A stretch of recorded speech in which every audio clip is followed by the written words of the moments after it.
to be back with you. I know some of you know because you already arranged for an alternate, but I don't know if everybody knows, so I'll just go ahead and tell you. I'm not going to get to be here with you next week, as would normally be the case, to do a gospel meeting up in Fredericktown. I don't know what they heard. They heard wrong and they invited me, so I get to be there for a week. You all get a reprieve, unless of course you go support that meeting for their sake, I understand. But then I'll get to see you guys the week after that. So it's good to get to be with you this afternoon. And what I'd like to talk with you about this afternoon is some ways that you and I can promote the gospel. One of the most effective ways that you and I can spread the good news and show people the goodness of the gospel, the beauty of it, is by, for example, the love that we as Christians share with one another. That's something that we know is supposed to be evident every time we assemble together, and it's always our hope and our goal that when people are visiting with us, they can see that. Now, sometimes you're going to have Sundays like we had at Park Road today, where over half of everybody was either out of town or sick or something, and it was basically the Jared variety hour, except for the classes and the lessons. He did almost everything else. There weren't a lot of people there, but I haven't always been able to say this with the groups I've been a part of, but I get to confidently say with that group of people that I think when a visitor worships with us there, they can see this group of Christians loves each other. But something we also need to keep in mind is just as much as we want to be internally mindful of one another, and we want to be focused on encouraging each other and having that unity and love for one another that other people can see, as much as that is a part of the work that God has given us as a local church to be engaged in, it's of course not the only thing that the Lord has for us to do. As it happens, one of the things to which you can be the most susceptible when you are the close-knit kind of group of brethren that God wants you to be is that you can become so internally focused and so contented with the bond that you have that you lose sight of some of the external work that God wants for you to do. Now, obviously, the internal work and the external work that God has for Christians to do as a part of His church, those aren't tasks that are at odds with each other. I don't think you would even properly call them two sides of the same coin. They're more two halves of a whole. And the concern that we have for each other within and the desire that we have to proclaim the gospel without, those are important components that make up Christians and the church to which they are members. There's an author who wrote in a book on ways to spread the gospel. He made a good point I want to share with you just as we're getting started. He said, if I use the word evangelism or evangelize, which are of course biblical words, but he said if I use those words, it seems to create in the minds of people either the image of television evangelists and all the bad things that can sometimes go along with that, or it intimidates people who are sincere disciples of Jesus, but they feel inadequate to sit down and personally study with somebody. So he said one of the things I like to use is the term promote, because there are ways that all of us can promote the gospel and put it forward, even if we might not be able to teach somebody directly. And this afternoon, what I'd like to do is use the example of two people in the Bible, that of Jesus and the Apostle Paul. I want to talk with you about using our friendships, our social influence, as a way to promote the gospel. We've been getting over some stuff in my house, so forgive me. All day long, I knew I had 4 lessons to give, so I had a big 24-ounce tumbler filled with milk the entire day. I figured if David can eat the showbread and Timothy can drink a little wine for stomach's sake, I can have a little bit of milk for my vocal cords. And it worked a charm, but we're going to see if we can get along without it today and just go with milk or with water. Where we'll start this afternoon is Luke chapter 7. In Luke chapter 7, we will see Jesus tagged with the title, the Friend of Sinners. In Luke 7, Jesus is talking about the reaction of his generation to the work of John the Baptist on the one hand, and to his own work on the other. He says in verse 31, To what then shall I compare the people of this generation, and what are they like? They are like children sitting in the marketplace and calling to one another, we played the flute for you, and you did not dance. We sang a dirge, and you did not weep. If I understand his point correctly, what I think Jesus means by this is you lot think that everybody ought to play according to your tune. You give the marching orders, and everybody's supposed to do what you think. You play a dance-worthy medley, and you think everybody should just start skipping around. You play something sad, and you think everybody should mourn along with you. And then on top of that, you kind of go back and forth with what you want anyhow. And so Jesus says to them, John the Baptist has come, eating no bread and drinking no wine. John came living a very aesthetic lifestyle. He denied himself all kinds of different things. And he says, you didn't like that, and that wasn't playing according to your tune. And so you said he has a demon. And then I came, and I didn't play by your tune either. I did the opposite. The Son of Man has come eating and drinking, and you say, look at him, a glutton and a drunkard, a friend of tax collectors and sinners. So Jesus says, we don't operate according to your agenda. John had his way of doing things. I have mine, and you haven't accepted either one of them. But he says, wisdom will be vindicated or justified by all her children. I think we might say the idea of the proof is in the pudding, or wisdom being justified by all her children. All those who adhere to a particular kind of wisdom live that wisdom out in their lives, and that shows whether or not it was wisdom indeed. So if it is wisdom, then it's going to be vindicated by those who take it on and follow it. So someday you're going to see who the true prophets were, and you're going to see that you were wrong in your estimation of both John and me. But it is that phrase in verse 34 that is of special concern for us this afternoon, a friend of tax collectors and sinners. That's how he's described here by the people, or he says they described him before.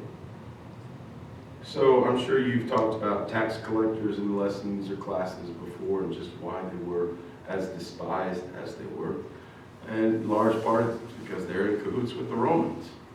They have aligned themselves with the pagans, and a group of them that are dishonest, just as a general rule. The sinners aren't necessarily the worst, vilest category of sinful people that you could conceive of. It can just be your average, ordinary Jewish fisherman who never bothers to go to synagogue or temple and just lives an unclean life any way that he wants to. If you've got someone who is just not concerned with following the law of Moses, this unreligious kind of person, that can fit this category too. And you've got a society that at least superficially is very religious, so they're going to stand out. If you think about it, you and I live around a lot of people like that. I don't know if we live in the most religious state, but we live in a pretty religious one. But all around you, you can see people who also are just not terribly interested. They've got their life, the things that they do, and they don't much care. And frankly, even if you are in some of those exceedingly religious states, we lived in Alabama before we moved here. Very religious state. Not everybody was, though. A whole lot of people that didn't follow the norms of what the otherwise religious community around them expected. And those are the kind of people that the Bible's talking about when it's describing Jesus as a friend of tax gatherers and sinners, those who want nothing to do with the faith, and some who've rejected it outright. Some who've gone headlong into sinfulness. Jesus doesn't just reach out to them. What these people are claiming is this man eats with them. In fact, he spends so much time eating and drinking with them, he's a glutton and a drunkard. There is an aspect to this that's a bit foreign to us, because eating a meal with someone doesn't hold for us nearly the same significance socially in our culture as it did in theirs. You and I will hit up any kind of restaurant that we like. We'll sit down right next to other tables, as long as they not be too loud. And that's about our only concern, right, is noise level. And we don't know them. We don't think a thing about it. That was not how things were for them. If you broke bread with somebody, you shared a meal with someone, then effectively what you were saying was, I consider you a part of the same community as the one to which I belong. So, for example, should have brought the milk. That's the reason that in Acts 10 and 11, when Peter goes to the house of Cornelius, and in chapter 11 he stands before the Jews and explains himself, their complaint isn't, this man wouldn't preach the gospel to Gentiles. Remember what their complaint is? It's not this man baptized Gentiles. The complaint is this man went into the house of Gentiles and ate with them. It's also the reason why when pressure is put on Peter later on, eventually he stops eating with Gentiles. Paul talks about that in Galatians chapter 2. That's how intrinsic this was to their way of thinking, that even Peter, who should know better than anybody not to do that, still feels that kind of societal pressure. So to have Jesus then, in this very public way, choose to share a meal with those who are on the fringe of their society, certainly not considered part of the crowd religiously, he is sending the message of, I am accepting you. Which is horrifying to the Pharisees, because their entire ideology and history is based on being separated from any kind of impurity or uncleanness. In the Gospel of Luke, he particularly emphasizes this aspect of the work of Jesus. And I'll show you a few examples. Over in chapter 5, with the call of Levi, it's sort of the classic story of the tax collector. We're going to read Luke 5, verse 27 through 32. It's on 2 slides up here this evening. Can I ask one of the men to read that?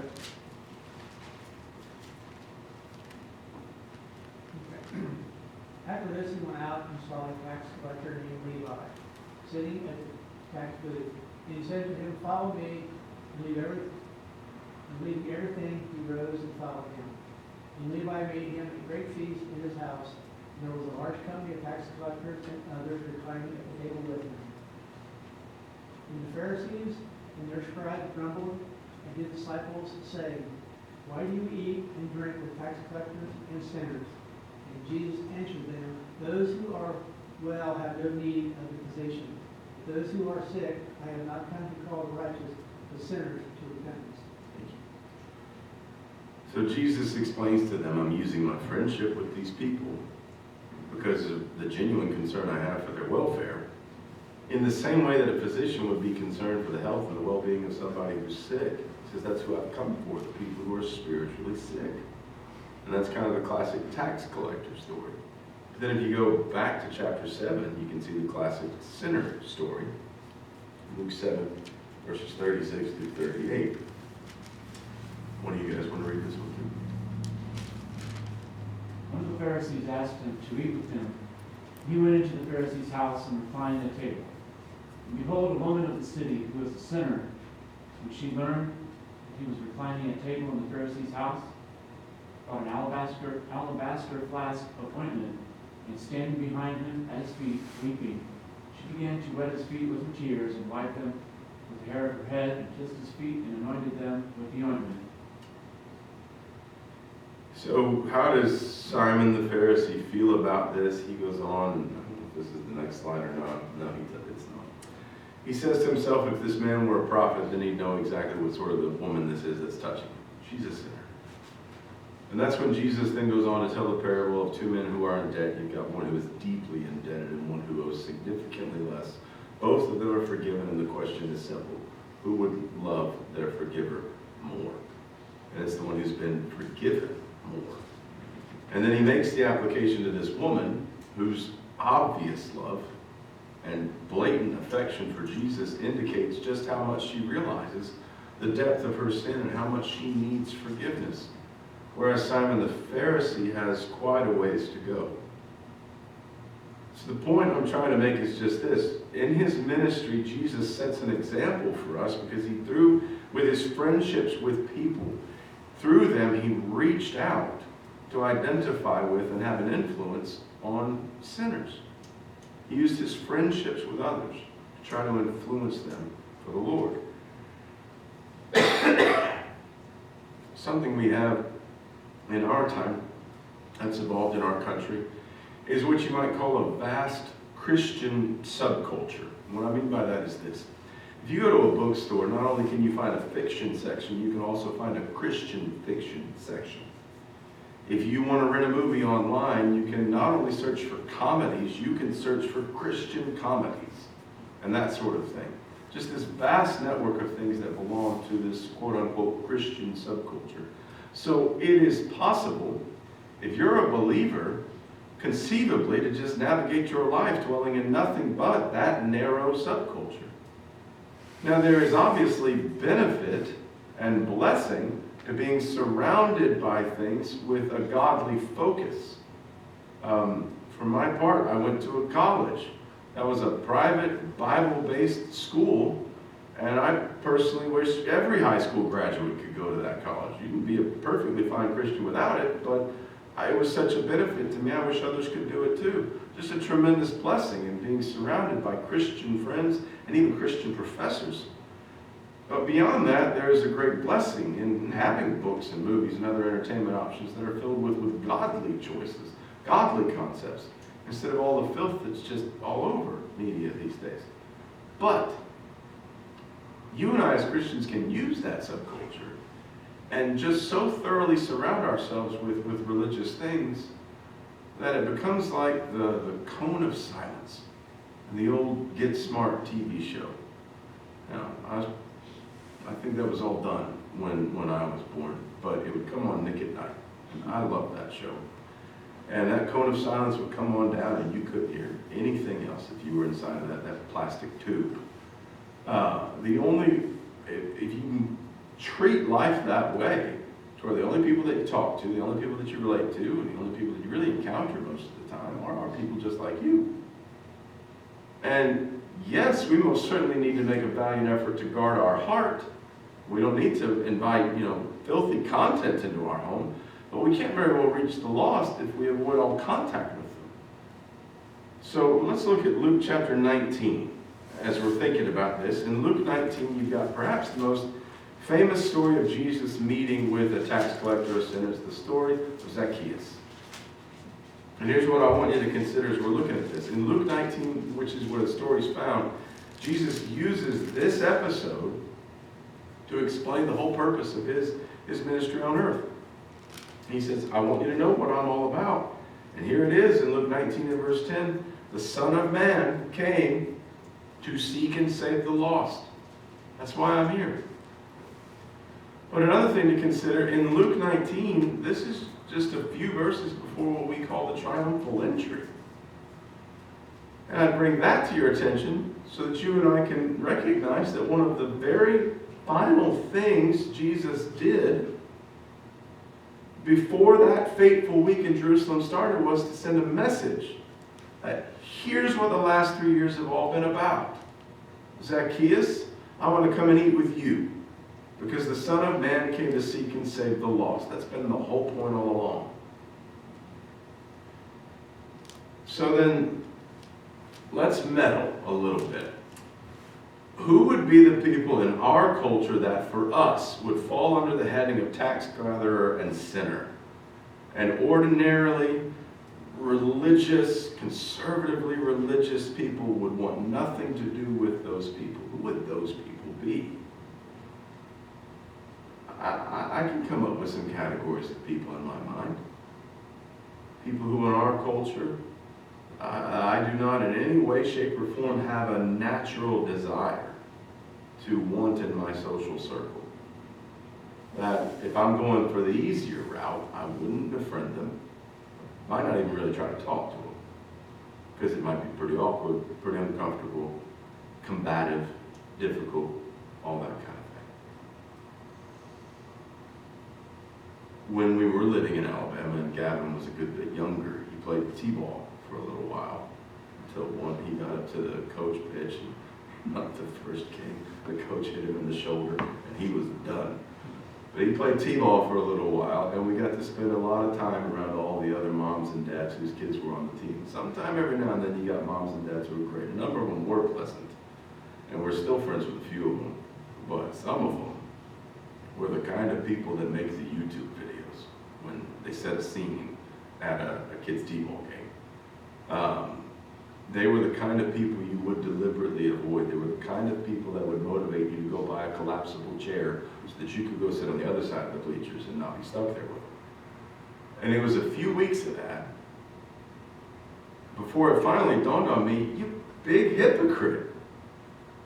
You talk about taking the gospel to people who are lost, and in the moment you have to spend repeated blocks of time around people who bother you because of their worldliness, you distance yourself from them instead of being a Christian like you've been preaching to everybody else that they're supposed to be and trying to influence them for good.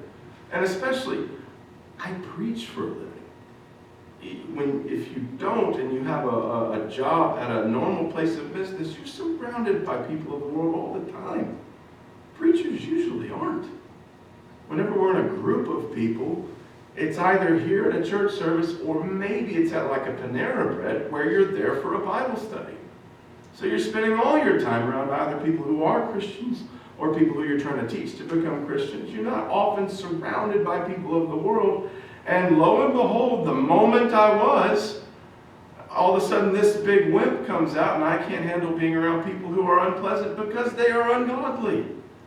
Well, those are the folks that need to hear the gospel.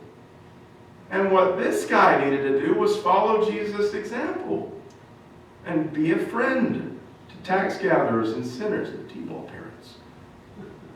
I don't need to join them in their sin, but I need to befriend them, become a part of their lives, not withdraw from them and get a chair so I can sit somewhere they're not making a racket and keep myself comfortable. If I always ostracize myself from people that I can see so clearly need the gospel, well, they really need the Lord. That's not the way Jesus teaches us we're supposed to live. And I never get within arm's reach to try to tell them that and try to show them what the Lord says and try to promote the gospel in their life.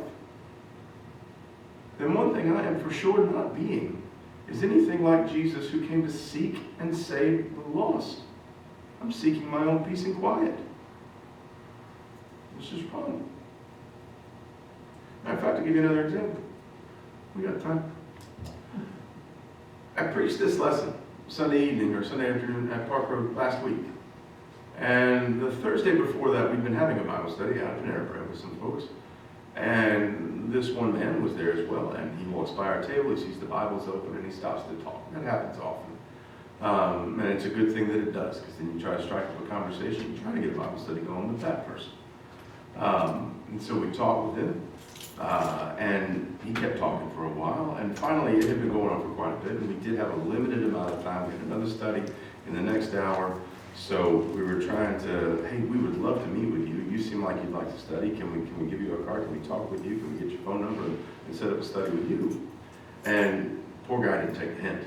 So we kept trying to say, we need to get back to this. And finally, one of them was brave enough to just say, well, that's great. We've got a study that we've got to do right now. We got to finish that and told him, listen, we've only got so much time to do it. I want to do right by the person that we've gotten there to meet with, but we would love to talk to you later. And about 20 minutes later, he finally took the point and stepped away. Well, a couple of days after preaching this lesson at Park Road, I went to a different Panera Bread, the one by our house. I see this guy walk in. I'm like, this dude looks familiar. And I've got my boys there with me. It's late. I'm trying to get back towards the house and help Crystal with some stuff, and I'm pretty tired. And I'm trying to figure out, who is this guy? And I realize it's him. And I remember that if you start talking to him, it's going to be 40 minutes till you step away. And I thought, and I grabbed the boys and started to go towards a different door. And then it hit me. You big hypocrite. Here's this guy, you're actually trying to get a Bible study with him, and what you're concerned right now with is he might talk my ear off. You might get to have a conversation with somebody that you want to talk with the Bible more about, and you're choosing the other door. How foolish. And thankfully that occurred to me before I got out the door. I said, boys, hold on, let's go this way. And we went to talk to him for a little bit. I'll give you one quick example from the life of Paul about all of this, about using your friendships and your relations with other people to try to spread the gospel in their lives. We'll go to 1 Corinthians chapter 9 very quickly, and then we'll be done. 1 Corinthians 9. So you've got Paul's circumstances and background, and with that you can hardly imagine somebody who'd be more inflexible and ardently conservative towards life than him. You've got a guy who kills people in the name of his religion. Kills them for what they believe. And then he becomes a Christian. And once he becomes a Christian, this man who used to travel and kill people causes controversy because he dares to travel and preach the gospel to Gentiles. So in 1 Corinthians 9, Paul says, here's why I do this. 1 Corinthians 9, verse 19. For though I am free from all, I have made myself a servant to all, that I might win more of them. To the Jews I became as a Jew, in order to win Jews. To those under the law I became as one under the law, though not being myself under the law, that I might win those under the law. To those outside the law I became as one outside the law, not being outside the law of God, but under the law of Christ, that I might win those who are outside the law, meaning Gentiles, of course. To the weak I became weak, that I might win the weak. And he sums it up by saying, I have become all things to all people, that by all means I might save some. In none of this is Paul suggesting he would compromise the gospel, compromise godly living, but he would do whatever he could to compromise his comforts and accommodate people to get the uncompromised gospel to them. As he says in the last verse, I do it all for the sake of the gospel. So Paul became all things to all men, traveled all different parts of the world, and did whatever he could to reach people because of the gospel. I remember when I lived in Baltimore, one part of the week, the first part of the week, had a study with folks that lived in the kind of house you pulled your car into the circular driveway and could come back around with like a fountain in the middle of it. And then later on that week had a study with a married couple that were so destitute they had moved out of a homeless shelter and were renting a room in a house with 4 other people that were complete strangers to them. And it's such a shock of lifestyles to go from one to the other, but the gospel is for all. And none of that really matters when it comes to the person's need for the Lord.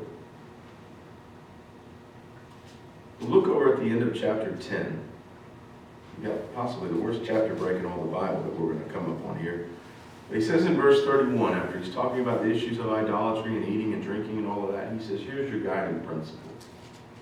He says, whether you eat or drink or whatever you do all to the glory of God.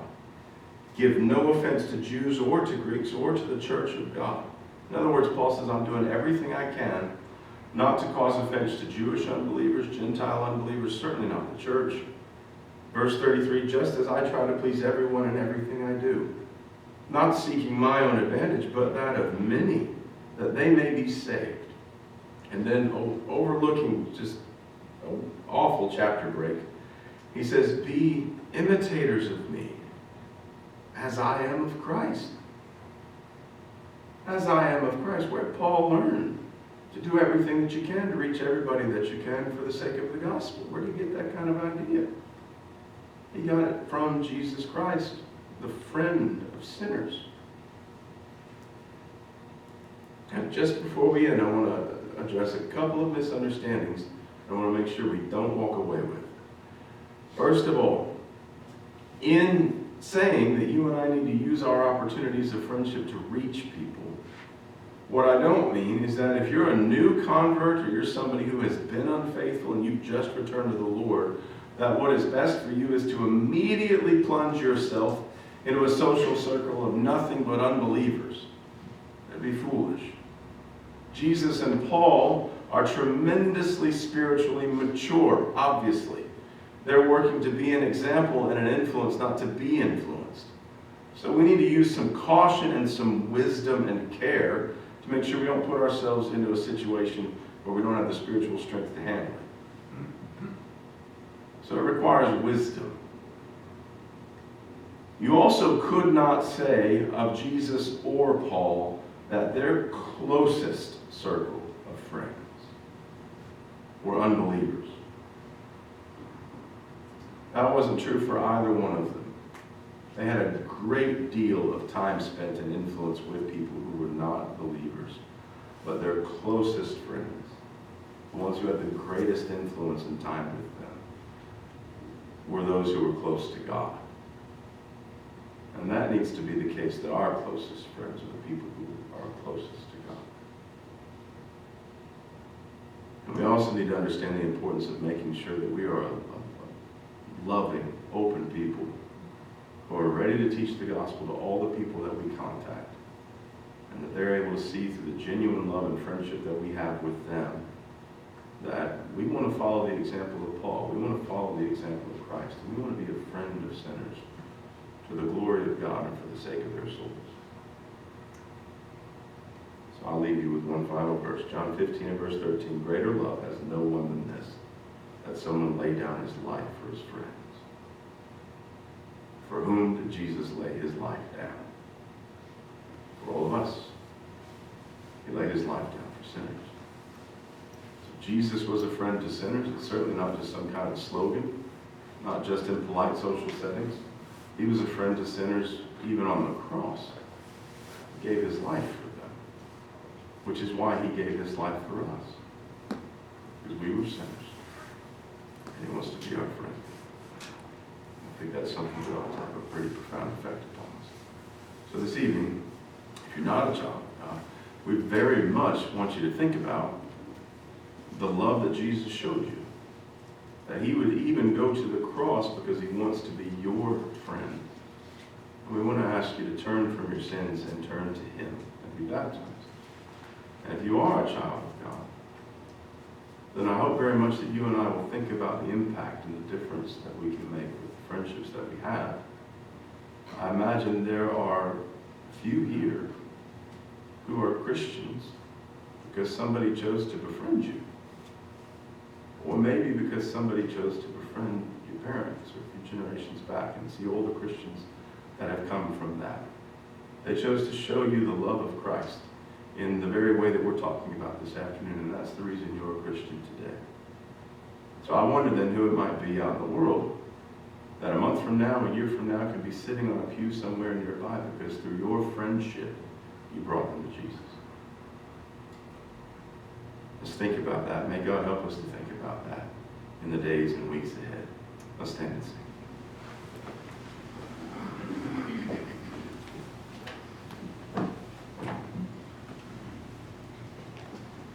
Is the crimes of sin